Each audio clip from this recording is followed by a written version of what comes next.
کیا ہے جب یہ میدان کربلا سے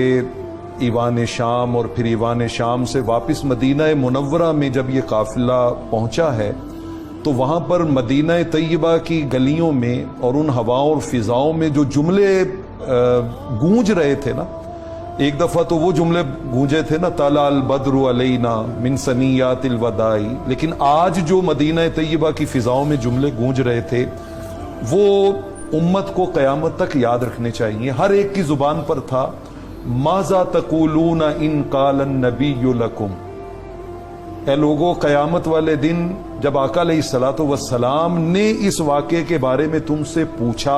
تو تمہارے پاس اس کا کیا جواب ہوگا؟ جب آقا کہیں گے ماذا فعلتم وانتم آخر الامم، یہ تم نے کیا کیا کہ تم تو آخری امت تھے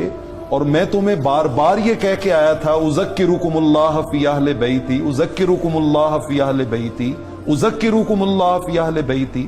تو میرے اس سارے سمجھانے اور بتانے کے باوجود تم نے یہ کچھ کیا ہے۔ مجھے تاریخ ابن عساکر سے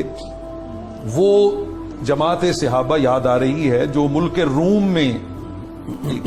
جنگ کے اوپر گئے ہوئے تھے، اور وہاں پر انہوں نے جب ایک جگہ سے گزرے تو انہوں نے دیکھا کہ جو ان کا معبد خانہ ہے، عبادت گاہ ہے، اس کے ساتھ ہی ایک دیوار کے اوپر ایک تحریر لکھی ہوئی تھی، اور وہ تحریر یہ تھی کہ اترجو امت محمد صلی اللہ علیہ وسلم شفاعت محمد بعد ان قتل الحسین،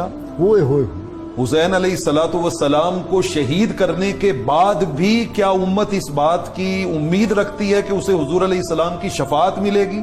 شفاعت ملے گی۔ انہوں نے کہا کہ یہ تحریر یہاں پر کس نے لکھی ہے؟ تو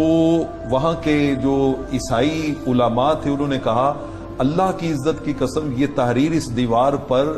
300 سال پہلے کی لکھی ہوئی ہے، 300 سال پہلے کی لکھی ہوئی ہے۔ اور آقا علیہ الصلوۃ والسلام نے تو آپ دیکھیے نا، آپ غم حسین علیہ السلام میں رونے کی بات کر رہے تھے تو آقا علیہ الصلوۃ والسلام تو ابھی 4 5 6 سال کے بچے ہیں، تب سے بیان کر کر کے آپ کی آنکھیں اشک بار ہوتی تھی، اور تب سے جو ہیں۔ اور اگر آپ مجھے وقت دیں تو مجھے مسند احمد کی ایک روایت یاد آ رہی ہے۔ حضرت عبداللہ بن نجی رضی اللہ تعالی عنہ کہتے ہیں میرے والد گرامی حضرت نجی نے بیان کیا، اور یہ حضرت مولائے کائنات علی شیر خدا رضی اللہ تعالی عنہ کے وضو کا اہتمام کرنے والے اور آپ کے پانی کا اہتمام کرنے والے خادم خاص تھے۔ کہتے میں آپ کے ساتھ تھا تو ہم جب جنگ صفین پہ جا رہے تھے تو نینوا کی بستی کے پاس سے گزرے تو اچانک حضرت مولائے کائنات کی زبان اطہر پہ آیا اصبر ابا عبداللہ، اصبر ابا، یہ کنیت ہے امام علی مقام کی، اور ابھی امام علی مقام کی جوانی ہے، ابھی جو ہے وہ نوجوانی ہے، اور اس واقعے کو بپا ہونے میں ابھی کئی سال پڑے ہوئے ہیں، تو آپ بار بار کہہ رہے ہیں ابو عبداللہ صبر کرنا، ابو عبداللہ صبر کرنا۔ میں نے عرض کی امیر المومنین یہ آپ کس صبر کی بات کر رہے ہیں؟ تو کہتے ہیں میں ایک دن رحمت کونین صلی اللہ تعالی علیہ وآلہ وسلم کی خدمت میں حاضر ہوا تو آقا علیہ الصلوۃ والسلام کی آنکھوں میں آنسوں کی جھڑی لگی ہوئی تھی اور آقا مسلسل رو رہے تھے۔ میں نے عرض کی اغضبک احد، آقا آپ کو کسی نے ناراض کر دیا ہے جو آپ اس طرح آپ کی آنکھوں میں آنسو ہے؟ آپ نے فرمایا نہیں علی ایسی کوئی بات نہیں۔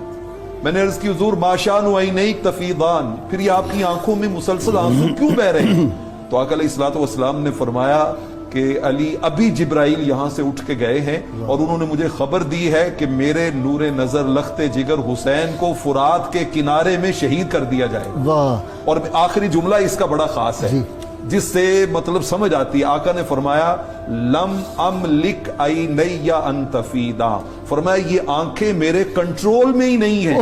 ان میں آنسو کیوں نہ آئے، اس خبر کو سننے کے بعد یہ میرے کنٹرول میں ہی نہیں ہے، اس لیے بے ساختہ ان میں آنسو آ گئے۔ تو وہ بندہ بڑا ہی شکی ہے کہ جو آقا علیہ الصلوۃ والسلام کی اس سنت کے فیض سے محروم ہے، وہ بہت بدبخت اور بد نصیب ہے۔